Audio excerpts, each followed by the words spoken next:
Bismillahirrahmanirrahim. Assalamualaikum warahmatullahi wabarakatuh. Alhamdulillahirabbil alamin. Wassalatu wassalamu ala asrofil anbiya'i wal mursalin wa ala alihi wa ashabihi ajma'in, amma ba'd. Salawat serta salam senantiasa tercurah kepada uswatun hasanah kita, idola kita, Rasulullah Muhammad sallallahu alaihi wasallam, kepada seluruh keluarganya, para sahabat-sahabatnya, serta generasi setelahnya yang senantiasa menggenggam teguh Al-Quran dan Sunnah hingga akhir zaman. Semoga kita termasuk di dalamnya, insya Allah. Bapak Ibu rahimakumullah, jamaah Masjid Sulaiman Arif Abdullah, alhamdulillah pada Selasa pagi ba'da subuh Allah masih mempertemukan kita kembali dalam keadaan sehat walafiat, dalam keadaan Allah lapangkan selapang-lapangnya kita untuk melaksanakan ketaatan-ketaatan kepada Allah Subhanahu wa taala, yang salah satunya pada pagi hari ini adalah sholat subuh secara berjamaah. Semoga nikmat ini istiqomah senantiasa ada pada diri kita hingga kita bertemu dengan wajah Allah. Bapak Ibu rahimakumullah, tak lupa nikmat yang paling besar yang senantiasa Allah karuniakan, semoga insya Allah, yaitu berupa nikmat iman dan Islam. Pada kesempatan yang berbahagia ini kita akan belajar bersama melanjutkan Selasa pada subuh yang lalu, yaitu berkenaan dengan kitab Sahih Bukhari Muslim, masih dalam bab iman.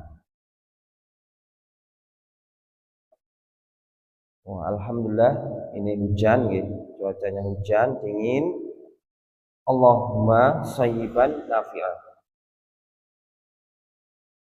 Bismillahirrahmanirrahim. Langsung ya.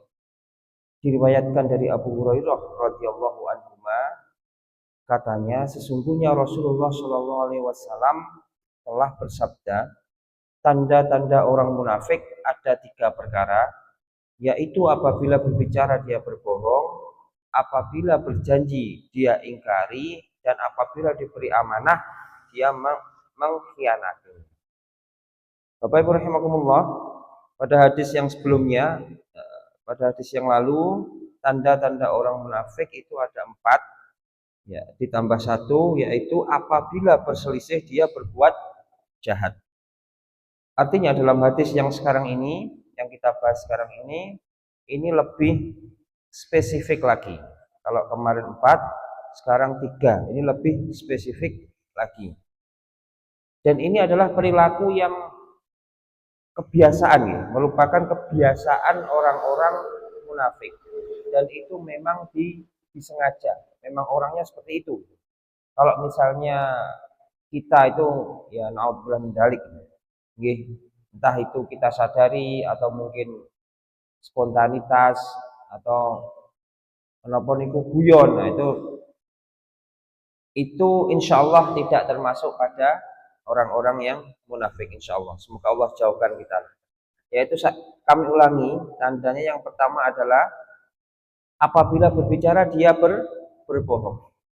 Artinya apa? Orang-orang munafik niki berbohong niki sudah merupakan suatu kebiasaan, sudah merupakan suatu yang napa niku ndak usah dipikir. Tapi lek ngomong nggih dengan spontan, ya, dengan napa niku baik itu dia sadari ataupun tidak, banyak bohongnya. Nah, ini merupakan tanda-tanda orang munafik dan sering banget. Yang kedua, apabila berjanji dia mengingkari. Nah, ini juga begitu. Ini juga merupakan sifat yang memang menjadi kebiasaan orang munafik. Janji ki wis mesti ki ngombelenjani, mesti. Dan yang ketiga, apabila diberi amanah dia mengkhianati. Amanah niku adalah sesuatu yang dipikul atau merupakan tanggung jawab yang diberikan kepada seseorang. Ini pasti mengkhianati. Mengkhianati artinya apa? Kalau itu merupakan amanah berupa pekerjaan, dia tidak melakukannya dengan baik, tidak melakukannya dengan penuh tanggung jawab. Itulah yang disebut tidak amanah. Atau bahkan melakukannya niku dong-dongan. Nah, ini tidak amanah, mengkhianati atau jauh dari apa yang di nopo niku jauh dari tujuan. Tujuannya ngalor ya karena dia nggak amanah, ngidul atau gaya gerakan dewi. Nah, ini salah satu ciri-ciri orang munafik. Berikutnya diriwayatkan dari Abdullah bin Umar radhiyallahu anhu katanya sesungguhnya Nabi Shallallahu alaihi wasallam bersabda, apabila seseorang mengkafirkan saudaranya, nah ini kita atau segi, apabila seseorang mengkafirkan saudaranya ya, maka ucapan mengkafirkan itu akan kembali kepada salah seorang di antara keduanya, yaitu yang berkata atau yang dikata. Artinya Bapak Ibu rahimakumullah, kita dilarang untuk bermudah-mudah mengkafirkan seseorang. Titik-titik kafir, titik-titik kafir. Kafir dalam arti yang menyeluruh gitu. Memang benar-benar kafir katanya. Itu pun kita dilarang untuk bermudah mengkafir-kafirkan orang lain sebelum benar-benar ada hujah yang kuat.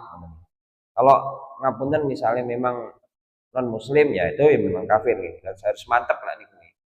Ini maksudnya kalau sesama muslim ya, karena umat Islam sendiri ini mau tidak mau, seneng tidak seneng ya, Rasulullah Shallallahu Alaihi Wasallam bersabda bahwasanya umat Islam sendiri ini juga terpecah menjadi 73 golongan. Artinya apa? Perpecahan itu sudah disabdakan oleh Rasulullah Shallallahu Alaihi Wasallam 1500 tahun yang lalu. Artinya kita pun juga banyak atau memiliki banyak sekali perbedaan di kalangan umat Islam. Ada golongan A, B, C, D dan seterusnya sampai 73 golongan. Jadi pasti ada perbedaan. Nek kon podo ndak iso karena itu sudah sabda Rasulullah Shallallahu Alaihi Wasallam dan pasti benar. Seberapapun berusaha untuk menyamakan atau mungkin menyatukan pasti akan berbeda karena sudah seperti itu. Justru kita menyikapi perbedaan ini harus dengan bijaksana, harus dengan toleransi yang tinggi. Ini sesama muslim gitu. Mboten parang misalnya beda siji ngene, siji ngono, oh iki kafir iki keluar dari Islam ini. Nah, ini tidak boleh. Tidak boleh. Jadi ukurannya seperti yang pernah kita bahas ya, yang lalu yaitu syahadatnya sama, sholatnya sama, zakatnya sama gitu, puasanya sama, hajinya sama. Ini masih dalam kategori Islam.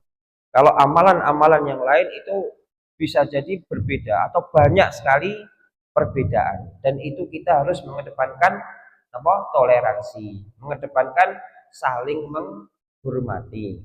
Artinya nggih dewi-dewi. Kalau si A beramal seperti ini, si B beramal seperti itu, ya saling menghormati, saling menghormati.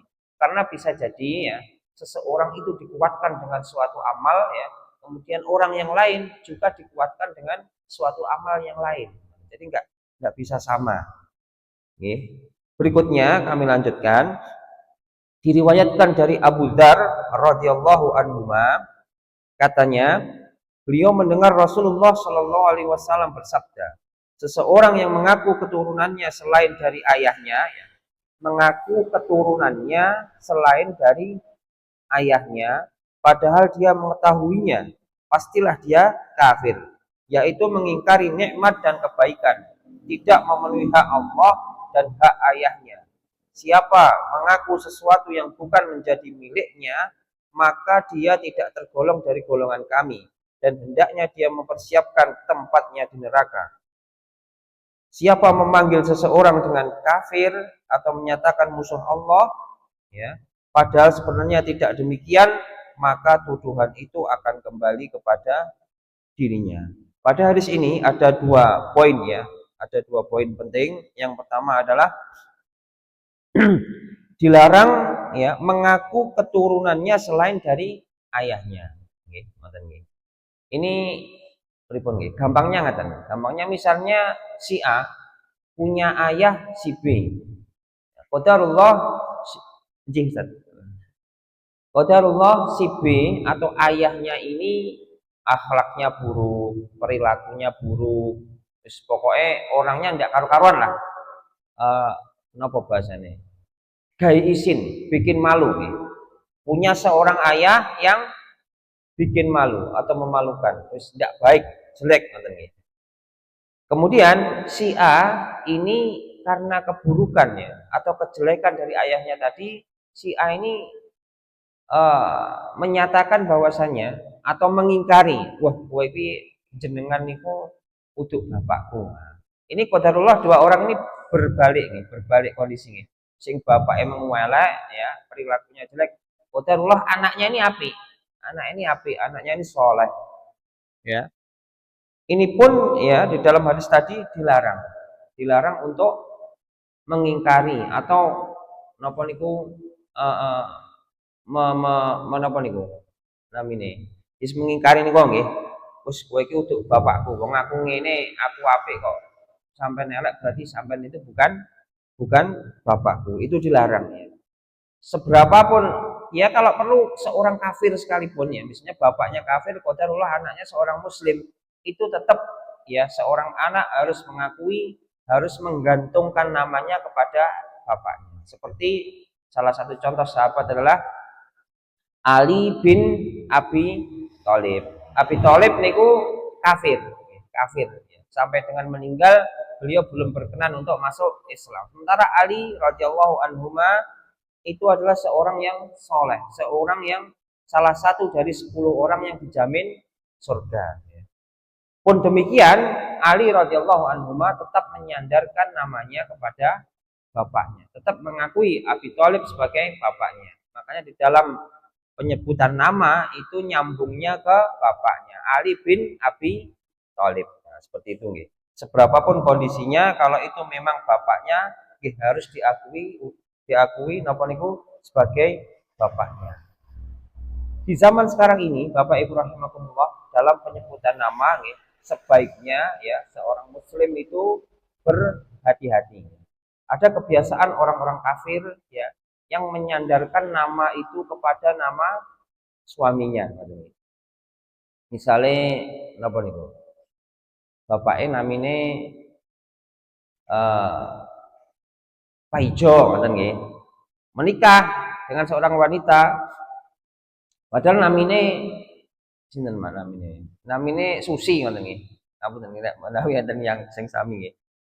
Wong lanang namine Paijo nikah dengan Susi atau Bu Susi. Nanti setelah menikah, Bu Susi niki ganti jeneng, malah ganti Bu Paijo. Nah, niki kebiasaan orang-orang kafir, yaitu menyandarkan nama itu kepada nama suaminya.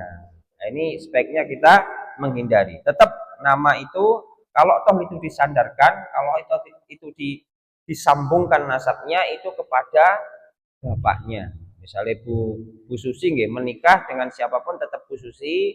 Kalau ingin disandarkan Bu Susi binti anake sopo. Nah, seperti itu nggih yang diajarkan di dalam Islam. Kemudian poin kedua adalah sekali lagi kita dilarang untuk gampang-gampang ya atau untuk dengan sembrono saling mengkafirkan atau mengkafirkan ya. Kecuali ada hujah yang benar-benar kuat, ada sandaran yang benar-benar kuat yaitu Al-Qur'an dan Sunnah. Karena nopo di dalam hadis tadi ya, apabila seseorang itu ya ini malah lebih parah nih, memanggil seseorang dengan kafir. Nah, niki malah lebih nopo niku jeru, cara wong Jawa jeru. Jadi enek koncone nopo sinten liwat diceluk dengan dipanggil dengan disapa dengan sebutan kafir. Nah, ini dilarang ya. Ini kalau lek bener dengan hujah yang kuat, ini nggih memang benar-benar kafir niki mboten masalah. Akan tapi kalau itu sifatnya hanya guyon, sifatnya hanya apa niku tidak dengan hujah yang kuat ya, kemudian menyebut saudaranya atau temannya dengan sebutan kafir, maka tuduhan itu bisa kembali kepada dirinya, bisa kembali kepada orang yang ya menyapa tadi. Jadi ini hati-hati. Pun juga di dalam hadis ini sifatnya adalah melarang ya, melarang secara kuat ya, agar tidak memanggil seseorang dengan sebutan kafir. Meskipun itu kita tahu yang lewat itu katakan memang benar-benar orang kafir nanti, memang benar-benar orang non muslim, orang kafir nih. Kemudian kita manggil, hei kafir, nah itu juga nggak boleh. Nah, panggillah dengan namanya yang terbaik, namanya sinten gitu, dipanggil dengan namanya yang terbaik, dengan sopan, dengan santun. Berikutnya diriwayatkan dari Abu Hurairah radhiyallahu anhu, katanya sesungguhnya Rasulullah Shallallahu alaihi wasallam bersabda, janganlah kamu membenci bapak-bapak kamu. Barang siapa membenci ayahnya berarti dia kafir. Ini menguatkan dari hadis-hadis sebelumnya, seberapapun kondisi bapak kita, ya namanya juga manusia biasa, tetap punya salah. Atau kalau napa niku, atau misalnya seseorang punya bapak seperti tadi, seperti Ali ibnu Abi Thalib, kafir, bapaknya kafir, itu pun tetap dilarang di dalam Islam untuk membenci bapak-bapaknya, membenci bapak-bapak kita. Seberapapun buruknya dia, seberapapun kesalahan beliau, tetaplah Allah Subhanahu wa taala kehendaki kita ini lahir dari beliau, dari benih dari bapak-bapak kita. Kita harus tetap menyayangi mereka karena Allah, mencintai mereka karena Allah, mendoakan kebaikan kepada mereka karena Allah, dan menyandarkan nama kita kepada bapak-bapak kita. Berikutnya diriwayatkan dari Sa'ad bin Abi Waqqas ya radhiyallahu anhu. Nah, niki Sa'ad bin Abi Waqqas, Sa'ad anake Abu Waqqas. Ini juga menyandarkan kepada bapaknya. Katanya, kedua telingaku mendengar dari Rasulullah Shallallahu alaihi wasallam yang bersabda, barang siapa mengaku ayah sewaktu Islam selain dari ayahnya, sedangkan dia tahu bahwa itu bukanlah ayahnya, maka diharamkan kepadanya memasuki surga. Bapak Ibu rahimakumullah, ya, jadi di zaman dahulu atau di zaman kita ini juga banyak sekali orang-orang itu yang melakukan, kalau sekarang tuh bahasanya adopsi, adopsi. Ya bisa jadi karena tidak punya anak, atau mungkin si anak ini anak yatim, jadi kemudian diadopsi, dipelihara, Nah, ini seperti kisahnya Zaid. Zaid ini dipelihara oleh Rasulullah Shallallahu alaihi wasallam, dipek anak oleh Rasulullah Shallallahu alaihi wasallam. Karena saking baiknya Rasulullah SAW, sampai-sampai Zaid ini merasa ya Rasulullah SAW ini bapaknya semakin, bahkan lebih baik dari bapaknya sendiri mungkin. Cara beliau memperlakukan anak angkatnya atau Zaid ini. Saking apike, saking napa niku lembutnya, saking penuh kasih sayangnya Rasulullah SAW, anak angkatnya ini wis merasa bahwasanya yo iki bapakku, sayange karo aku wis ndak karuan. Sampai-sampai hampir-hampir Zaid ini menyandarkan namanya kepada Rasulullah SAW. Zaid bin Muhammad sallallahu alaihi wasallam. Saking sayangnya niki. Kemudian ya Rasulullah SAW melarang melakukan hal seperti itu. Seberapapun kondisi bapak kita, ya tetaplah sandarkan kepada bapak kita. Sehingga Zaid ini ya anak angkat Rasulullah SAW dilarang untuk menyandarkan namanya kepada Rasulullah SAW. Sehingga Zaid ini disandarkan kepada bapaknya, yaitu Zaid bin Haritsah. Bapaknya namanya Haritsah. Bapak ini waktu niku walau lam bisawab, mungkin karena keadaan apapun lungo, anaknya ditinggal tidak diopeni, kemudian diadopsi oleh Rasulullah SAW. Pun demikian Rasulullah SAW melarang Zaid anak angkatnya untuk menyandarkan namanya sebagai kepada Rasulullah SAW. Meskipun beliau Rasulullah itu yang openi, yang menyayangi, yang mencintai, tapi tetap bapak adalah bapak, karena benihnya dari bapaknya, nggak bisa dirubah. Berikutnya Diriwayatkan dari Abdullah bin Mas'ud radhiyallahu anhuma ya. Niki nggih ngoten Abdullah bin Mas'ud. Abdullah anake Mas'ud ngoten nggih. Rasulullah sallallahu alaihi wasallam bersabda, mencaci dan memaki orang-orang Islam adalah fasik dan memerangi mereka adalah kafir. Nah, niki dilarang ya. Sesama seorang muslim itu adalah saudara. Dilarang saling mencaci ataupun memaki atau menyakiti hatinya. Dilarang. Di dalam hadis ini ya, mencaci atau memaki orang muslim itu adalah perbuatan yang fasik. Fasik niku napa? Fasik niku pendosa. Pendosa, suka berbuat dosa. Jadi mencaci saudaranya sama muslim niku adalah pendosa. Dan memerangi mereka adalah kafir. Jadi sesama muslim itu kalau berselisih ya itu didamaikan atau di kemudian hari berdamai. Bahkan dalam hadis yang lalu yang pernah kita pelajari bersama, perselisihan antar sesama muslim ya. Misalnya seseorang sama-sama muslim berselisih, itu Allah Subhanahu wa taala memberikan tenggang waktu maksimal 3 hari. Jadi 3 hari nesu-nesuan, 3 hari tidak takok-takokan. Setelah 3 hari itu harus sudah bermaaf-maafan, harus sudah saling menyapa lagi. Karena kalau sampai memerangi sesama muslim ya niku ya termasuk orang yang kafir. Berikutnya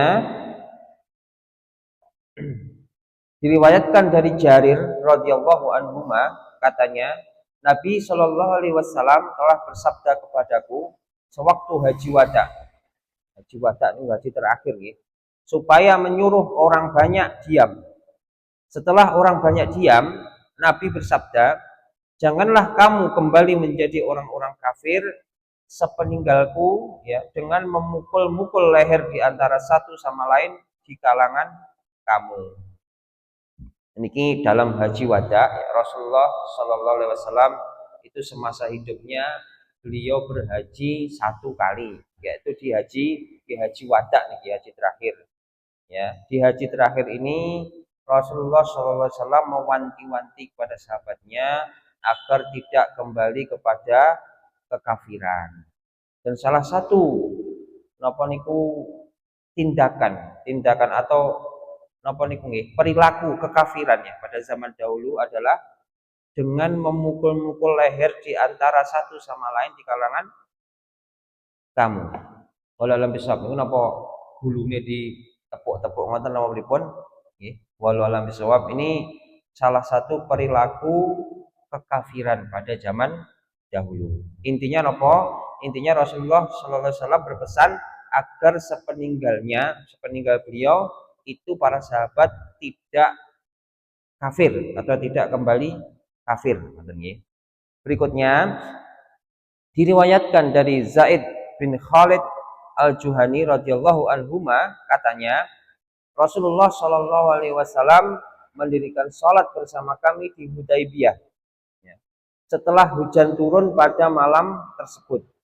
Setelah selesai sholat, Nabi menghadap kepada kaum muslimin, lalu bersabda, tahukah kamu apa yang telah difirmankan Allah? Ya, apa yang telah difirmankan oleh Tuhanmu? Kaum muslimin menjawab, Allah dan Rasulnya lebih mengetahui. Lalu Nabi bersabda, Allah berfirman, di antara hamba-hambaku ada yang beriman kepadaku dan ada yang kafir. Maka barang siapa yang menyatakan kita dituruni hujan dengan anugerah dan rahmat Allah, orang itu beriman kepadaku dan tidak beriman terhadap bintang-bintang. Sebaliknya, orang yang berkata kita dituruni hujan oleh bintang ini atau bintang itu, maka orang tersebut kafir terhadapku dan beriman kepada bintang-bintang.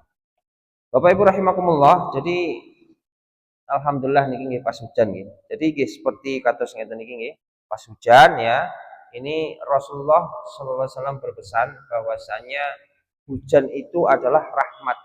Hujan itu adalah anugerah dari Allah Subhanahu wa taala. Bukan dari selain Allah ya. Bukan dari dalam hadis ini bintang-bintang, atau kalau zaman sekarang itu kita kenal dengan adanya pawang hujan. Pawang hujan atau orang yang mengaku ya bisa menurunkan hujan. Bapak Ibu rahimakumullah, ini termasuk dalam ranah kesyirikan. Kalau kita meyakini, kita percaya bahwasanya seseorang itu bisa menurunkan hujan, itu naudzubillah min dzalik termasuk dalam ranah kesyirikan. Jadi hujan itu adalah anugerah, murni anugerah rahmat dari Allah Subhanahu wa taala. Di mana Allah kehendaki hujan itu turun ya, itu semuanya adalah terserah Allah. Itu semuanya adalah rahmat dan anugerah dari Allah Subhanahu wa taala, bukan dari yang lain, bukan dari bintang-bintang, dari dukun-dukun ataupun dari pawang hujan. Kalau toh kemudian seorang pawang hujannya itu walau alam bisawab, coba jabu dan lain-lain, kemudian hujan turun ya, itu bukan berarti hujannya dari pawang hujan, itu dari rahmat Allah dan anugerah Allah Subhanahu wa taala, dan itu bisa jadi merupakan ujian, ujian atau fitnah bagi kaum muslimin. Nah, itu ujian. Nanti pawang hujannya ngaku lho tak jubah jabu, tak kasih mantra, udane teko. Nah, keumuman orang napa? Gumun, percaya. Oh iya ya. Emang di jubah jabu karo Mbah Dukun kok udan tenan. Nauzubillah min dzalik. Ini kesyirikan ya, keyakinan yang keliru ya. Sebagai seorang muslim kita harus tetap teguh mantap bahwasanya hujan itu adalah rahmat Allah, karunia Allah, datangnya dari Allah Subhanahu wa taala. Dan napa niku kejadian seperti itu di masa sekarang itu belum fitnah yang terbesar. Nanti di akhir zaman ya akan ada fitnah yang lebih besar lagi, yaitu masanya Dajjal. Masanya Dajjal. Ini Dajjal ini juga nanti bisa mendatangkan hujan. Beliau bisa mendatangkan hujan, bisa menahan hujan ya. Jadi kalau suatu kaum ini beriman kepada Dajjal ya, sang pembohong ini, maka Dajjal akan turunkan hujan. Kalau suatu kaum ini tidak mau beriman kepada Dajjal, maka Dajjal akan menahan hujan. Ya. Ini adalah ujian atau fitnah. Maka seorang muslim seyogyanya yakin bahwasanya hujan itu adalah rahmat Allah. Hujan itu adalah karunia Allah Subhanahu wa taala. Kalau toh ada orang-orang yang seperti itu yang bisa ngundang atau mendatangkan hujan ya, itu semuanya adalah atas izin Allah ya, dan itu merupakan ujian, cobaan. Apakah iman kita ini goyah atau boten? Apakah iman kita ini akan tetap meyakini kepada Allah ataukah naudzubillah min dzalik kepada orang yang menurunkan hujan tadi?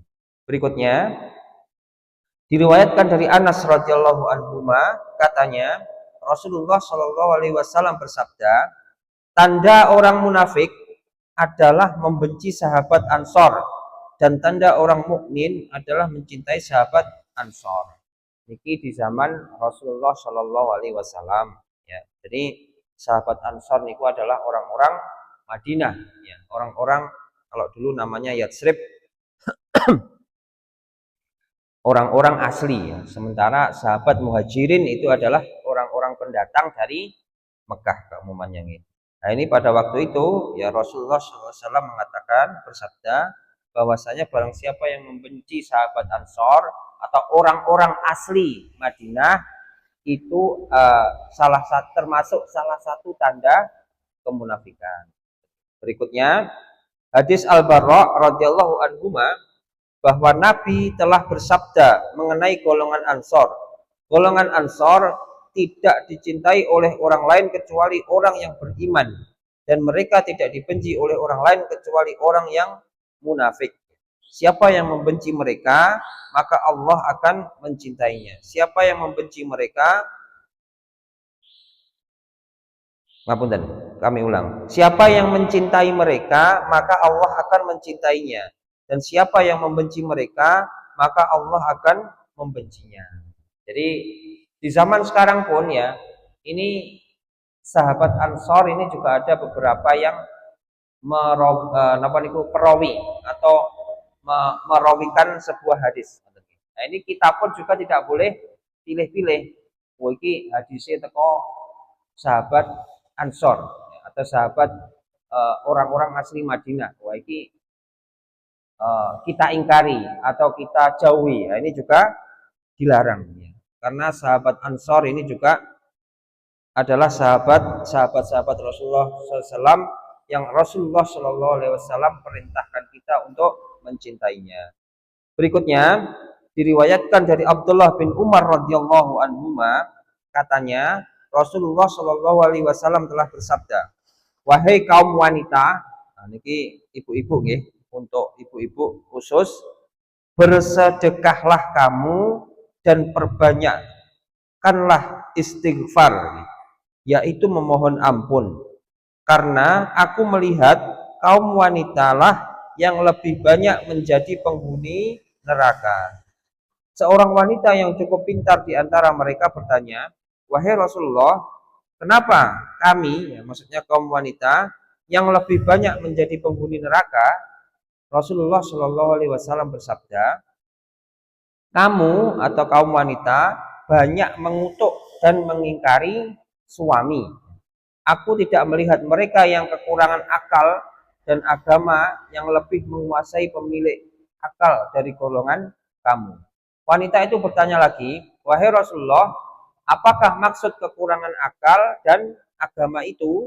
Rasulullah Shallallahu Alaihi Wasallam bersabda, maksud kekurangan akal ialah persaksian dua orang wanita sama dengan persaksian seorang lelaki.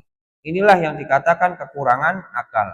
Begitu juga wanita tidak mengerjakan sholat pada malam-malam yang dilaluinya, kemudian berbuka pada bulan Ramadan karena haid. Maka inilah yang dikatakan kekurangan agama.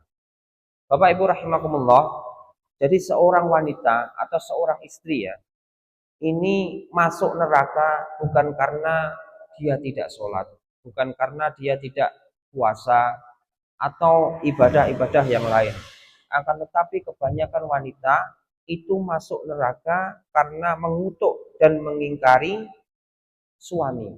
Maksudnya apa? Mengingkari kebaikan suami. Jadi sejatosipun ya, atau sebetulnya itu wajar. Jadi seseorang itu pasti memiliki keburukan. Misalnya ada 10 perbuatan, yang 9 itu seorang suami punya 10 perbuatan atau kebiasaan. Sing songo api, kabeh. Sing siji niku elek, Kemudian ya seorang wanita atau seorang istri itu hanya fokus pada yang satu, pada yang jelek tadi, maka yang 9 kebaikannya yang seharusnya ini lebih banyak itu terhapus. Karena nopo? Dia fokus hanya pada satu keburukannya. Itu sing dieling-eling panggah eleke, apike ndak dieling-eling. Nah, ini dilarang. Mengingkari kebaikan suami ini dilarang. Atau bahkan sekecil apapun ya, kebaikan yang suami ibu-ibu berikan ya, itu harus tetap disyukuri. Harus tetap dimuliakan seorang suami niku. Karena kalau mengingkari apalagi mengutuk ya, itu balasannya adalah neraka. Ini penyebab kaum wanita itu banyak masuk neraka itu karena suami. Bapak Ibu rahimakumullah, Allah Subhanahu wa taala menjadikan seseorang itu sebagai suami atau menjadikan seseorang itu sebagai istri ini bukan sesuatu yang tidak ada fungsinya. Bukan sesuatu yang sambil lalu ngoten. Karena ini adalah merupakan struktural yang Allah Subhanahu wa taala kehendaki. Seorang suami ya dia harus benar-benar didudukkan sebagai seorang suami. Dia dihormati, dia dilayani dengan baik, dia disayangi, dicintai dengan baik oleh istrinya. Pun juga seorang istri dia juga harus didudukkan sebagai seorang istri yang lemah lembut, menyayangi suaminya, melayani suaminya dan memperuntukkan dirinya hanya untuk suaminya. Seharusnya seperti itulah yang Allah Subhanahu wa taala kehendaki. Bahkan Niki napa nggih? Intermezzo nggih, sedikit nambah di luar niku nggih. Rasulullah sallallahu alaihi wasallam ya, ini pernah mendidik putrinya Fatimah radhiyallahu anha ya. Beliau berkata kepada Fatimah, "Wahai Fatimah, apakah engkau mengetahui seorang wanita yang akan masuk surga setelah Ummul Muslimin?" Ummul Muslimin itu istri-istri Rasulullah sallallahu alaihi wasallam. Jadi setelah istri-istri Rasulullah masuk surga, ada seorang wanita yang akan masuk surga setelah mereka ini. Maka Rasulullah sallallahu alaihi wasallam menunjukkan kepada seorang wanita yang bernama Ummu Muti'ah. Ya. Dan kemudian Rasulullah SAW memerintahkan sang anak ini Fatimah radhiyallahu anha untuk berguru ke Ummu Muti'ah ini. Singkat cerita, setelah berguru, ternyata kebiasaan Ummu Muti'ah ini ya, kalau suaminya datang ya, beliau segera bersiap-siap. Bahkan di dalam rumah ini beliau hanya menggunakan sehelai kain transparan. Atau kalau zaman sekarang itu nggih, baju seksi, ngapunten nggih, baju seksi kalau zaman sekarang. Ini tidak lain dan tidak bukan tujuannya adalah untuk menyenangkan suaminya. Jadi begitu suami datang, tapi teng jero omah nggih, boten kok teng jaba boten. Di dalam rumah ini pakai baju seksi. Begitu suaminya masuk melihat istrinya yang sudah berdandan sebegitu cantik, sebegitu seksi, ya ini sang suami ada hatinya nomor niku timbul kecondongan, timbul ketertarikan dan ini berpahala. Kemudian Ummu Muti'ah ini juga sudah menyiapkan makanan yang enak dalam arti niku kesukaan suaminya. Ini seorang istri ini kan mesti tahu nggih, mesti pirsa, oh bojoku senengane iki, itu sudah disiapkan. Intinya nopo? Benar-benar melayani, benar-benar memperhatikan kebutuhan suaminya. Bahkan ya, Ummu Muti'ah ini menyiapkan kayu atau rotan pemukul sebagai pemukul dan dia mempersilahkan suaminya, wahai suamiku, jika ada yang engkau benci dariku atau misalnya aku berbuat kesalahan ya, ini disiap nih pemukulnya, maka pukullah aku. Jadi rela dihukum oleh suaminya kalau suaminya sampai tidak ridho, kalau suaminya sampai tidak suka. Nah ini masya Allah ini begitu besar ya, melayani suaminya, menyenangkan hati suaminya ya, karena ridho suami itu adalah ridho Allah. Jadi kalau seorang wanita sudah menikah niki berpindah ya, buatan ke bapak ibu lagi tapi ke suaminya. Lek suaminya seneng, suaminya ridho dengan wanita itu, suaminya ridho dengan seorang istri, maka Allah pun ridho. Kalau Allah ridho, balasannya nopo? Surga. Jadi bukan bapak ibunya lagi, nggih. Jadi kalau sudah menikah itu full waktunya, kasih sayangnya itu dicurahkan untuk suaminya. Tapi beda dengan anak laki-laki. Kalau laki-laki ini tetap kepada kedua orang tuanya. Jadi meskipun sudah menikah, ya, meskipun sudah punya pekerjaan, tetap ya kalau seorang laki-laki ini yang dicari adalah ridho kedua orang tuanya. Kami lanjutkan. Tadi niku penyebab masuk neraka. Kemudian yang kedua ini yang dimaksud dari kekurangan akal ya. Jadi di dalam Islam itu kesaksian seorang laki-laki itu sama dengan kesaksian dua orang wanita. Artinya nopo? Wanita itu ada nopo nggih? Perasaan. Nah, gampang perasaan, baper, ya, terbawa perasaan. Jadi nanti misalnya melihat dia tahu itu salah, tapi bisa jadi itu napa niku seorang wanita niku oh mesak nih, kalau dikenek nih, kalau aku omong sing sak benere engko mesakne kayak engko dihukum ngene. Engko lek aku omong ngene mesakne si A kayak engko begini dan begitu. Wah, ini wanita itu keumumannya adalah gampang baper, gampang terbawa perasaan. Ini yang dimaksud dengan kekurangan akal. Lelaki niki bahasane lebih mentalan. Salah ya salah, dihukum ya dihukum. Nah, itu laki-laki yang dimaksud dengan kekurangan akal niku. Kalau laki-laki itu mengedepankan akal nggih, ya mudahnya niku mentalan niku wau, lek wanita itu baper, mudah terbawa perasaan. Sementara yang dimaksud dengan kekurangan agama niku kalau wanita itu dia ada siklus napa wau haid nggih. Jadi pas haid ya ndak salat, ya ndak poso. Itu yang dimasuk kurang kurang agama. Sementara laki-laki ini ndak ada, laki-laki salat terus, poso terus. Tambah setunggal nggih. Kami lanjutkan, diriwayatkan dari Abu Hurairah radhiyallahu anhu katanya Rasulullah Shallallahu alaihi wasallam pernah ditanya, apakah amalan yang paling utama? Amalan yang paling utama. Nabi bersabda, beriman kepada Allah. Beriman kepada Allah. Sahabat bertanya lagi, kemudian apa lagi?